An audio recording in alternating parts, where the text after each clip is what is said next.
And one of the points I put that I wanted to cover was the problem of communities, or the problem with communities. If you don't know what makes up a tribe, right? And a tribe is really, we could just say, I'm using the term tribe because it's a familiar one. I have a formulaic definition of what tribe is, but for all intents and purposes, we could use the term here. If you have a tribe of people who are brought together for a common mission, who those people see themselves as displayed by their actions, is a commonality between them.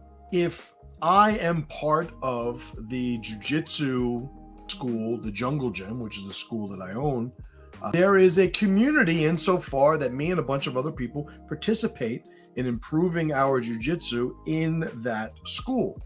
The problem with how we use communities today, however, is we start looking to define communities by commonalities instead of people who share commonalities in the real world. In other words, what we define as communities a lot of times is really just a demographic category. If I say the jiu-jitsu community, is there really a community?